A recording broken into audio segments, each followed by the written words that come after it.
அனைவருக்கும் வணக்கம். இந்த வீடியோவில் நம்ம வந்து ப்ளூ டங் வேக்சின் தான் நம்ம குட்டிகளுக்கு எல்லாமே போட்டிருக்கோம். எல்லா குட்டிகளுக்குமே போட்டாச்சு. இது கடைசி குட்டி. உங்களுக்கு இதை காட்டணுங்கிறதுக்காண்டி தான் வந்து நான் வீடியோ எடுத்துகிட்டு இருக்கிறேன். ஏன்னா நிறைய பேர் சப்கியூட்டேனியஸ் இன்ஜெக்ஷன் எப்படி போடணும்னு கேட்டிருந்தாங்க. நேற்று முதற்கொண்டு எனக்கு ஒரு ப்ரோ கேட்டிருந்தாப்புல. ஸோ அதை காமிக்கிறதுக்காக தான் வந்து இந்த பதிவு. பார்க்கலாம். இங்கே கரெக்டாக தெரியுதா? தெரியுது. இப்போது இந்த பகுதியில் தான் வந்து மேக்ஸிமம் ஷோல்டர் ரீஜனில் தான் போடுவோம்.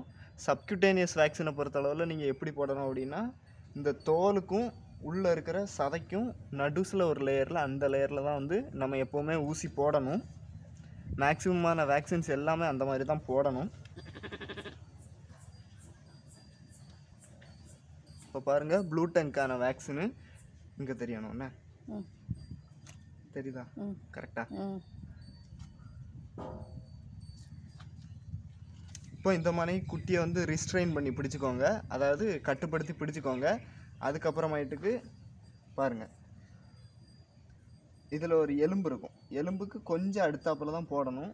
இந்த மாதிரி பார்த்துக்கோங்க, புதுசாக போடுறவங்க பார்த்துட்டு பிடிச்சி ஒரு இழுத்திங்கன்னா அந்த சதைக்கும் தொலிக்கும் நடுவில் கேப் இருக்கும். கேப் இருக்கிறதுல பார்த்துக்கோங்க. இந்த மனைக்கு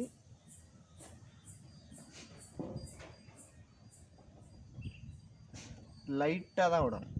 லைட்டாக விட்டாலே வந்து நீடில் கரெக்டாக போயிருக்கும். இப்போ 2 ml இது ப்ளூ டங் வேக்சின் வந்து 2 ml போடுறோம். அவ்வளோதான். தேய்க்கக்கூடாது, அழுத்தக்கூடாது, எதுவுமே செய்யக்கூடாது. ஏன்னா இதில் வந்து லைட்டாக பல்ஜான மனைக்கு இருக்கும் வேக்சின் போட்ட உடனே. அதுதான் சப்கியூட்டேனியஸ் வேக்சினுக்கானது. சரிங்களா? அவ்வளோதான்.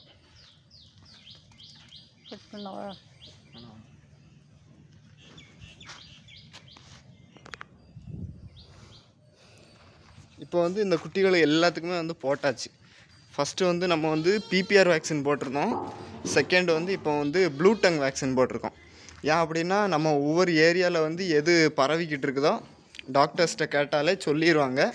அதுபடி தான் நம்ம வந்து வேக்சின் போடணும். சும்மா தேவையில்லாமலும் நிறைய வேக்சின் போட்டும் இதில் பிரயோஜனம் கிடையாது.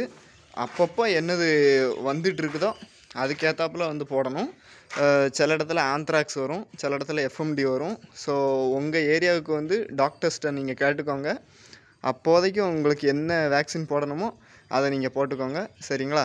இதுதான் இந்த வீடியோவில் நான் பதிவிடணும்னு நினச்சேன். நன்றி, வணக்கம்.